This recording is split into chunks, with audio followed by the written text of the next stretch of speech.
This is the Creating a Public Cloud Provider module for Agility platform. Today we'll be creating a public cloud provider to enable hybrid cloud solutions for Agility platform.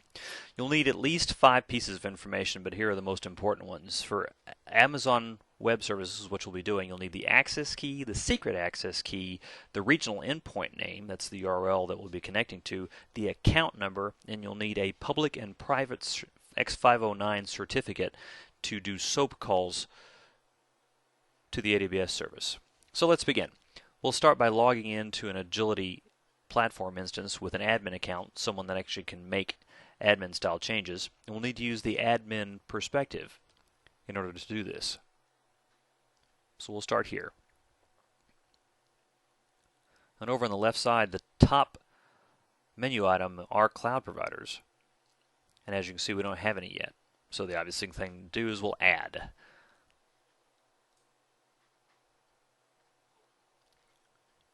Now we're presented with a large number of provider types. Amazon EC2 is the top, but you can see we've got vSphere, Private Cloud, Azure, and so on. Today we'll use an Amazon AWS EC2 cloud. And we'll begin filling it out. So we'll give it a name and a description. We'll make sure that that checkbox for enabled is on so the Agility platform will use it.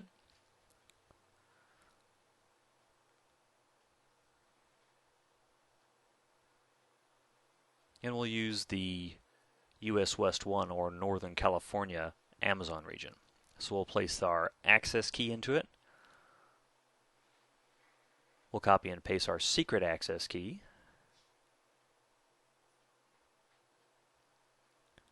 We'll copy and paste the regional endpoint URL. Let's zoom in on that. As you can see, that's going to be ec2.somecharacters.amazonaws.com. So US West 1 is what we're looking for. Oregon would be West-2.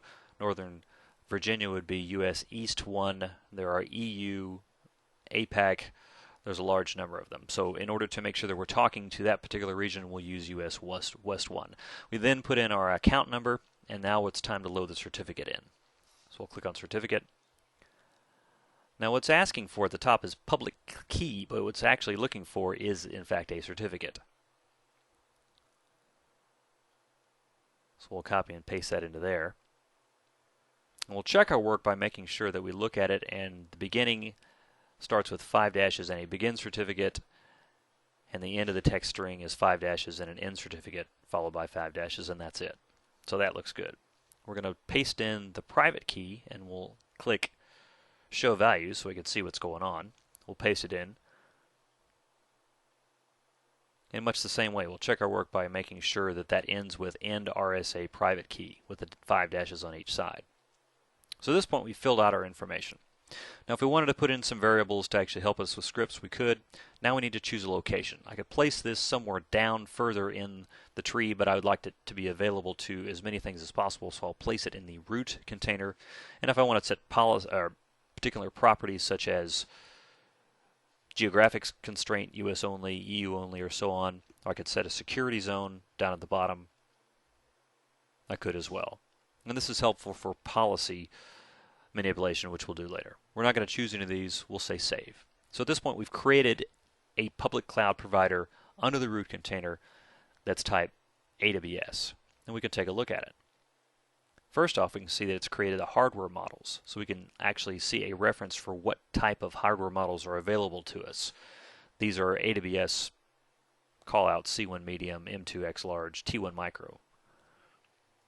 And then if we open up the Northern California AWS provider that we created, you can see that we've got a lot of subcontainers in there, but really not much is filled out. It sees a lot of images, but not much else. So to check our work and to begin actually using this, the first thing we'll need to do is synchronize this cloud provider. And we choose the cloud provider and we choose synchronize. Are you sure? Yes. And we'll watch what happens in the task list. You can see that it's syncing images. This will take a while, as the AWS cloud provider is going to tell Agility platform about all the images that are available to it. And in the interest of time, we'll probably skip a little bit of this.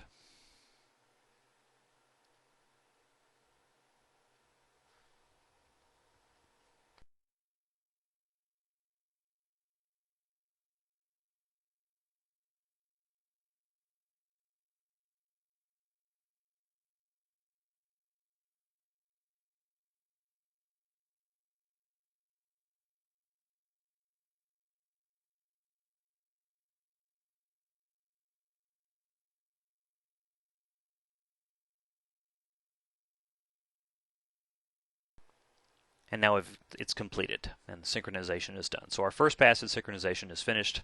And let's examine what we can see in the AWS Cloud Provider. Now we can see keys. We see there's a lot of keys there. And if you reuse a cloud provider between multiple Agility, or if you used an AWS Cloud Provider before you installed Agility, you might have those keys out there. Now, Agility won't pull in the full information. It'll have the key name, but it won't have anything about that. So you'll need to make sure that you populate those keys yourselves. Again, with images, now we can see the images that were available to us. We can see the volumes that are available to us. So we had a good sync. We didn't see any errors, so we're good to go. The next step is to set up a repository. Now, the AWS installation already sets up this S3, but nothing has happened yet. As you can see, it's bare. It's not set up to hold any attachments or anything. So we'll click on Attachments, and we'll also choose Build Artifacts, and then we'll make it available to all the availability zones for this particular region. US West 1A, 1B, and 1C. This will enable us to hold attachments that belong to scripts so that they can actually grab them from the cloud provider. We'll test our connection to make sure it works. And it was successful.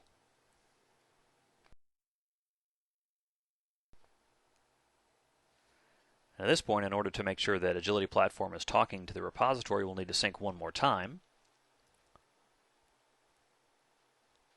So we'll choose the cloud provider, choose it again, choose Synchronize.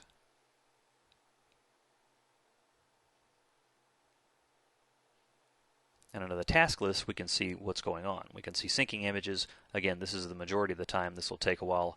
It'll sync that, sync locations. What we're looking for is when this status changes to syncing attachments.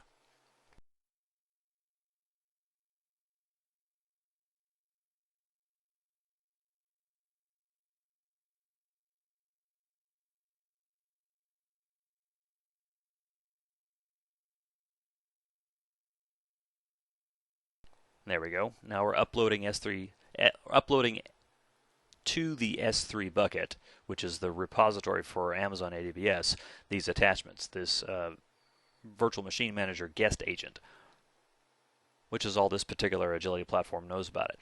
As you add more packages and scripts to your installation, and as those scripts collect attachments, when you do your repository synchronizations, you'll see that list grow larger.